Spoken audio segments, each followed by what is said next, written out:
حضرت خبیب کو گرفتار کر لیا مکے والوں نے. اس وقت غربت تھی اسلام پر. مکے میں سارے لوگ کٹھے ہو گئے اور چوک میں پھانسی دینے لگے حضرت خبیب کو. کہنا آسان ہے، کرنا بڑا مشکل ہے. بندہ جیل میں الجھ جائے تو میں نے بڑے بڑے سیانے لوگ معافیاں مانگتے دیکھے، بڑے بڑے لوگ کہتے دیکھے ہیں کہ یہ کام بڑا. کہتے تنہائی بذات خود ایک مصیبت ہے. حضرت خبیب اکیلے اور مکے کا دور اور چاروں جانب کافر، اور چوک میں جب پھانسی پہ لٹکایا جانے لگا تو ابو سفیان بولے اور بول کے کہنے لگے یار بندہ کوئی کام کر کے بڑا پچھتاتا بھی ہے، یار نتیجہ کیا نکلا؟ تو معاذ اللہ آپ کا بھی نتیجہ تو پھانسی ہے، تو آپ کا کیا خیال ہے؟ یہ آپ یقین کریں کہ لوگ صحیح ساتھ چلتے ہیں، تھوڑی سی دشواری اٹھانی پڑ جائے تو کہتے ہیں میں گاڑی ٹھیک تھا، پر انہیں پتھروں پہ چل کے اگر آ سکو تو آؤ. میرے گھر کے راستے میں کوئی کہکشاں نہیں ہے. لوگ نا میٹھا میٹھا کھانا چاہتے ہیں، تھوڑا کڑوا آ جائے تو مصیبت بن جاتی ہے. کہتے ہیں سارے فلانے سے پیار کریں گے تو میں کروں گا، سارے مخالفت بھی کریں گے تو ہم انشاءاللہ پیار ہی کریں گے. یہ کیا بات ہوئی کہ ہم زمانے کا رنگ دیکھ کے چلیں گے؟ اب بعض لوگ پچھتا رہے ہوتے.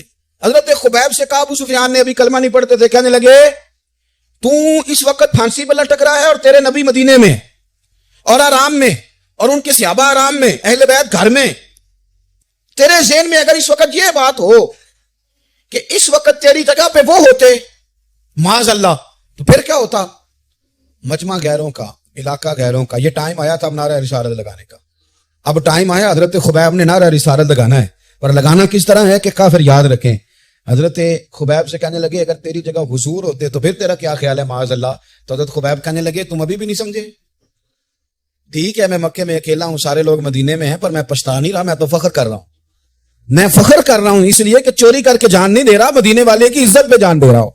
میں فخر کر رہا ہوں. فرمایا سن، تو کہتے ہیں تیری جگہ حضور ہوتے اور تم انہیں یہاں معاذ اللہ پھانسی پہ لٹکاتے. فرمایا سن، میں تو یہ بھی پسند نہیں کرتا کہ میں گھر میں بیٹھا ہوں اور میرے نبی کو ہلکا سا کانٹا بھی چبھ جائے. ہمارا اپنے نبی سے محبت کا رشتہ ہے، ایک کانٹا بھی حضور کی قدم مبارک میں چبھے ہمیں برداشت. مجمع ان کا تھا، نعرے لگ رہے تھے، ہم نے مسلمان پکڑ لیا. لیکن حضرت خبیب نے اکیلے، اللہ کرے آپ کو میری بات کی سمجھ آئے، اللہ کرے آپ کو سمجھ آئے، اکیلے جب پھانسی کے تختے کے قریب نعرہ لگایا نا کہ میں تو کانٹا بھی نہیں چبھنے دوں گا اپنے نبی کو، اب سارے ہار گئے. اب اس ایک جملے نے نا ان کو شکست خوردہ کر دی. اب بول کچھ نہیں سکتے تھے، گردنیں جھک گئی. اور جب سناٹا چھایا تو ابو سفیان ساتھ والے سے کہنے لگا باقی ساری باتیں اپنی جگہ پر ہیں، پر اصحاب محمد سے پیار تو بڑا ہی کرتے ہیں نا. اور وہ کچا رنگ للاری والا جیڑا چڑھدا تے لیندا رہندا، اے عشق تیرے دا رنگ محمد چڑھ جائے پھر نہیں لیندا. کہا یار پیار تو یہ کرتے ہیں نا، اس میں کوئی شک والی بات؟ اس پیار سے کافر ڈرتا ہے. نبی پاک صلی اللہ تعالی علیہ وسلم کی آمد پر تشکر کے جذبات